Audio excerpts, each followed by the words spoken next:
ಇನ್ನು ಗುಜರಾತ್ ವಿಮಾನ ದುರಂತ ಇನ್ನೂ ಹಸಿಯಾಗಿರುವಾಗಲೇ ಬೆಂಗಳೂರಿನಲ್ಲಿ ಅಂಥದ್ದೇ ದೊಡ್ಡ ದುರಂತವೊಂದು ಅದೃಷ್ಟವಶಾತ್ ತಪ್ಪಿದೆ. ಗುಜರಾತ್ ವಿಮಾನ ದುರಂತದಂತೆ ಇಲ್ಲೂ ಕೂಡ ಪೈಲಟ್ ಮೇ ಡೇ ಅಂತ ಘೋಷಣೆ ಕೂಗಿದ್ದಾರೆ. ಸೇಫ್ ಲ್ಯಾಂಡ್ ಮಾಡಲಾಗಿದೆ. ಹಾಗಿದ್ರೆ ಏನಾಯ್ತು ಬನ್ನಿ ನೋಡೋಣ. ಬೆಂಗಳೂರಿನಲ್ಲಿ ಅದೃಷ್ಟವಶಾತ್ ತಪ್ಪಿದ ವಿಮಾನ ದುರಂತ. ಮೇ ಡೇ ಅಂತ ಘೋಷಿಸಿ ಸೇಫ್ ಲ್ಯಾಂಡ್ ಮಾಡಿದ ಪೈಲಟ್. ಗುಜರಾತ್ ವಿಮಾನ ದುರಂತ ನಡೆದು ಇಂದಿಗೆ 9 ದಿನ. 270ಕ್ಕೂ ಅಧಿಕ ಮಂದಿಯನ್ನ ಬಲಿ ಪಡೆದ ಈ ವಿಮಾನ ದುರಂತಕ್ಕೆ ಇನ್ನೂ ನಿಖರ ಕಾರಣ ಗೊತ್ತಾಗಿಲ್ಲ. ಈ ದುರಂತ ಮಾಸುವ ಮುನ್ನವೇ ಮತ್ತೊಂದು ವಿಮಾನ ದುರಂತ, ಅದು ಬೆಂಗಳೂರಿನಲ್ಲಿ ಕೂದಲೆಳೆ ಅಂತರದಲ್ಲಿ ತಪ್ಪಿದೆ.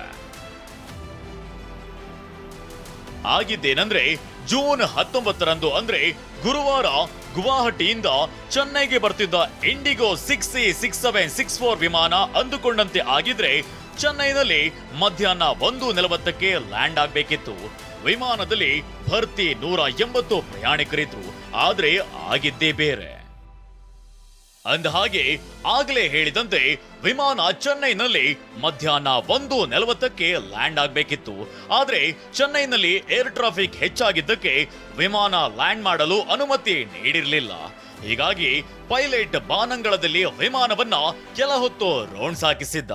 ಈ ವೇಳೆ ಇಂಧನ ಕಡಿಮೆಯಾದ ಕಾರಣ ಗಾಬರಿಯಾಗಿದ್ದ ಪೈಲಟ್ ಗುಜರಾತ್ ವಿಮಾನ ದುರಂತಕ್ಕೂ ಮುನ್ನ ಪೈಲಟ್ ಘೋಷಿಸಿದ್ದ ಮೇಡೆ ಅನ್ನೋ ಪದವನ್ನೇ ಈ ಪೈಲಟ್ ಘೋಷಣೆ ಮಾಡಿದ್ದ. ಹೀಗಾಗಿ ಬೆಂಗಳೂರಿನಲ್ಲಿ ತುರ್ತು ಭೂಸ್ಪರ್ಶಕ್ಕೆ ಪೈಲಟ್ಗೆ ಸೂಚನೆಯನ್ನ ನೀಡಲಾಗಿತ್ತು.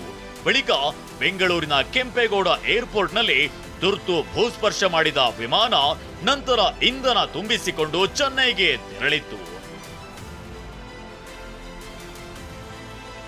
ಸದ್ಯ ಪೈಲಟ್ ಹೇಳಿಕೆ ಅನುಮಾನ ಹುಟ್ಟಿಸಿರೋದ್ರಿಂದ ಡಿಜಿಸಿಎ ಎಮರ್ಜೆನ್ಸಿ ಲ್ಯಾಂಡಿಂಗ್ ಬಗ್ಗೆ ವರದಿಯನ್ನ ಕೇಳಿದೆ. ಅಹಮದಾಬಾದ್ ವಿಮಾನ ದುರಂತದ ನಂತರ ಡಿಜಿಸಿಎ ಶನಿವಾರ ಏರ್ ಇಂಡಿಯಾದ 3 ಅಧಿಕಾರಿಗಳನ್ನ ವಜಾಗೊಳಿಸುವಂತೆ ಆದೇಶಿಸಿದೆ.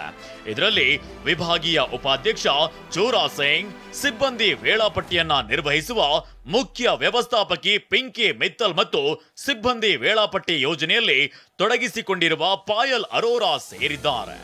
ವಾಯುಯಾನ ಸುರಕ್ಷತಾ ಶಿಷ್ಟಾಚಾರಗಳನ್ನ ಗಂಭೀರವಾಗಿ ಉಲ್ಲಂಘಿಸಿದ್ದಕ್ಕಾಗಿ 3 ಅಧಿಕಾರಿಗಳ ವಿರುದ್ಧ ಈ ಕ್ರಮ ಕೈಗೊಳ್ಳಲಾಗಿದೆ. ಏರ್ ಇಂಡಿಯಾ ತನ್ನ ಫ್ಲೀಟ್ನಲ್ಲಿ 33 ಬೋಯಿಂಗ್ 787 ವಿಮಾನಗಳನ್ನ ಹೊಂದಿದೆ.